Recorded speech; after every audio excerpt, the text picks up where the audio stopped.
kita juga harus membangun giant sea wall, tanggul besar untuk mengamankan pantai utara Pulau Jawa.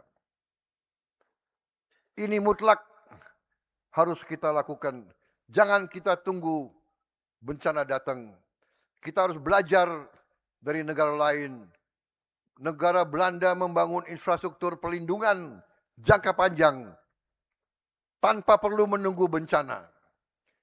Giant Sea Wall di Belanda kini melindungi jutaan penduduk Belanda dan menjadi simbol kemampuan teknologi nasional Belanda. Giant Sea Wall kita di pantai utara Jawa harus kita bangun segera dan menjadi sabuk perlindungan bagi jutaan warga Pantura Jawa untuk menyelamatkan puluhan ribu hektar yang sudah mulai tenggelam oleh naiknya laut. Selain itu, giant sea wall kita di pantai utara Jawa harus menjadi infrastruktur air bersih.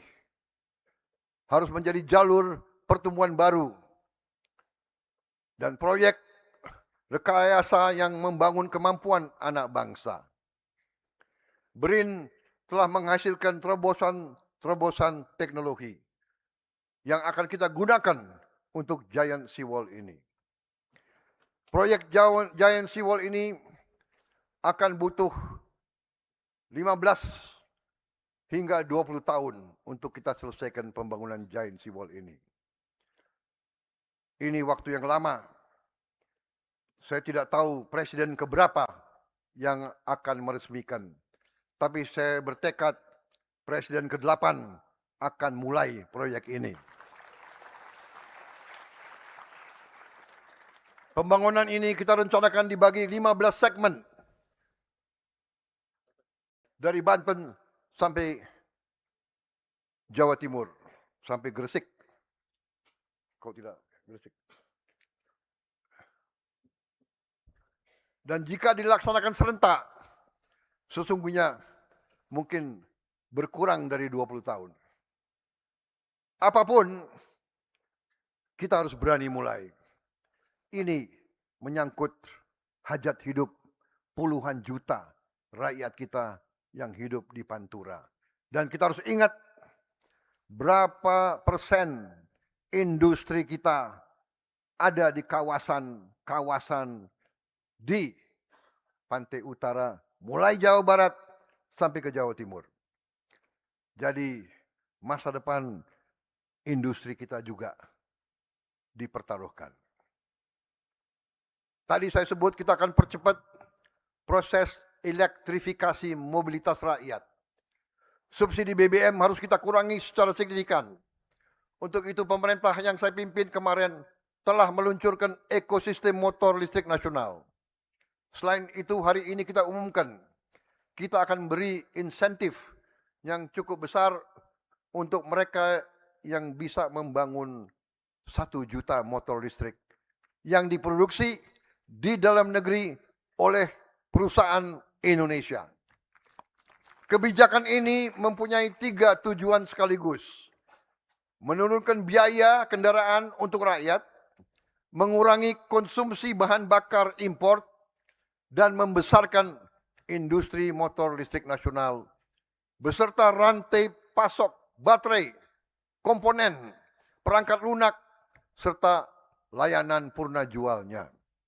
Saudara-saudara, kita telah memiliki hampir semua unsur dalam baterai untuk kendaraan listrik. Hampir semua. Setiap motor listrik buatan Indonesia yang melaju di jalan raya adalah 3 kemenangan sekaligus. Saya ulangi ya. Setiap motor listrik buatan anak-anak Indonesia yang berjalan di jalan Indonesia memiliki 3 kemenangan bagi bangsa kita. Pertama, penghematan bagi rakyat. Penghematan bagi keluarga mereka. Kita perkirakan mereka akan bayar lebih 50% lebih rendah dari pengeluaran yang mereka lakukan sekarang untuk motor BBM.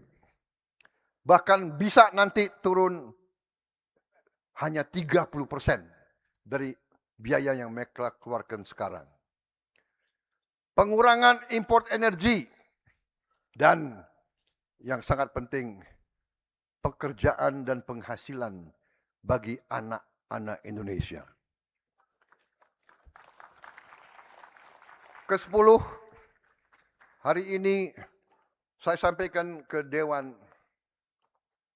saran pemerintah Indonesia, saran kami untuk kita izinkan dui kewarganegaraan bagi talenta-talenta tertentu yang dibutuhkan oleh bangsa Indonesia. Indonesia memiliki jutaan diaspora. Di antara mereka terdapat ilmuwan yang hebat-hebat. Dokter, insinyur, ahli kecerdasan buatan, peneliti, pengusaha, seniman, atlet, terutama pemain bola, profesional kelas dunia. Sebagian terpaksa mengambil kewarganegaraan lain karena kebutuhan karier, keluarga, atau pengabdian mereka di luar negeri. Kita tidak boleh memaksa talenta terbaik Indonesia memilih antara kesempatan berkarya di dunia dan ikatan mereka kepada tanah air. Hari ini pemerintah akan mengajukan kepada sidang yang terhormat ini perubahan undang-undang untuk membuka kewarganegaraan ganda secara terbatas bagi mereka yang memiliki talenta istimewa dan dapat memberi sumbangan luar biasa bagi kepentingan nasional. Kebijakan ini akan kita rancang dengan selektif terukur, disertai uji integritas, kewajiban yang jelas, serta perlindungan penuh terhadap keamanan dan kepentingan negara. Saudara-saudara sekalian, pimpinan dan anggota dewan yang saya hormati dan saya muliakan. Seluruh kebijakan yang kita lakukan memiliki satu tujuan. Mengubah kekayaan Indonesia menjadi kekuatan Indonesia.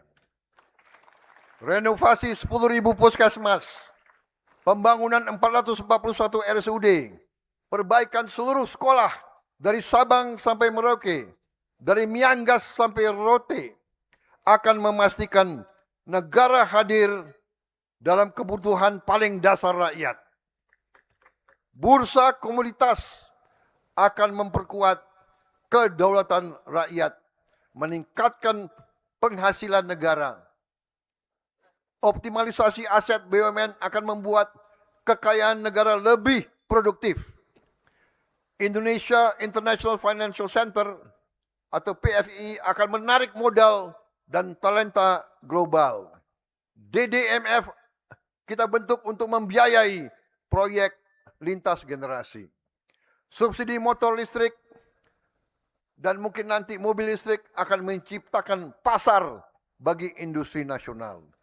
Kebijakan kewarganegaraan secara terbatas akan memanggil pulang kemampuan terbaik dari diaspora kita dan juga talenta-talenta terbaik untuk memperkuat bangsa Indonesia. Kita tidak sedang membangun ekonomi yang hanya besar dalam statistik. Kita sedang membangun negara yang berdaulat dalam keputusan, adil dalam pembagian dan pemerataan, nyata dalam kehidupan rakyat. Saya mengajak DPR RI, DPD RI, seluruh lembaga negara, pemerintah daerah, dunia usaha, perguruan tinggi, pekerja, petani, nelayan, tenaga kesehatan, guru, dan seluruh rakyat Indonesia untuk mengawal agenda besar kita bersama-sama. Kita akan melaksanakannya dengan disiplin. Tidak boleh ada proyek yang hanya besar pada anggaran, tetapi kecil manfaat nyata bagi rakyat. Tidak boleh ada insentif tanpa pekerjaan baru. Tidak boleh ada investasi tanpa transfer teknologi. Setiap rupiah harus memiliki tujuan. Setiap kebijakan harus memiliki ukuran. Setiap pejabat harus memiliki pertanggungjawaban.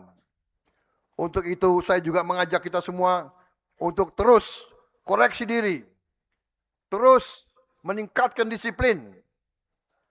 Pemerintah harus mengabdi kepada rakyat. Mengabdi kepada bangsa. Memberi solusi kepada kesulitan-kesulitan rakyat.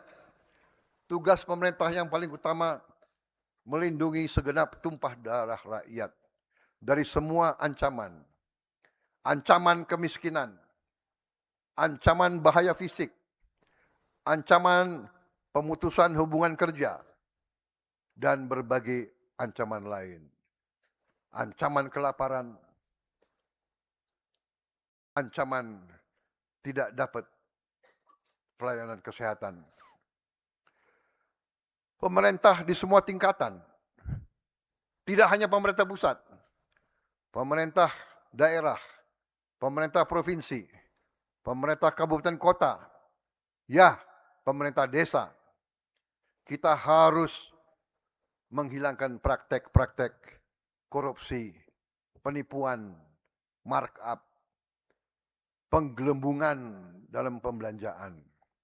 Tadi sudah saya sebut, kita akan buat satu lembaga yang mengkonsolidasikan semua pembelanjaan pemerintah di satu lembaga.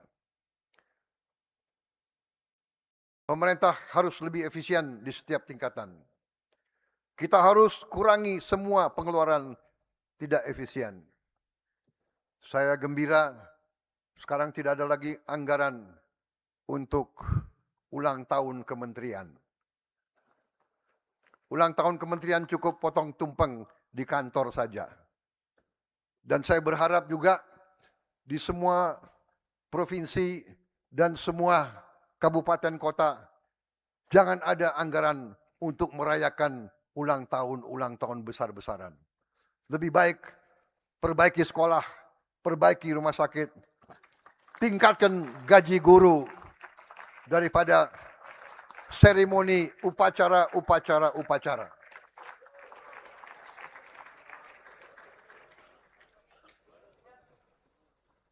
Tapi kalau upacara hari kemerdekaan secara terpusat itu wajib. Pimpinan dan anggota dewan yang saya hormati, demikian keterangan pemerintah atas rancangan undang-undang tentang anggaran pendapatan dan belanja negara. Tahun anggaran 2027 beserta nota keuangannya. Besar harapan saya agar pembahasan RAPBN 2027 dilaksanakan secara terbuka, konstruktif, berorientasi sepenuhnya kepada kepentingan rakyat dan bangsa.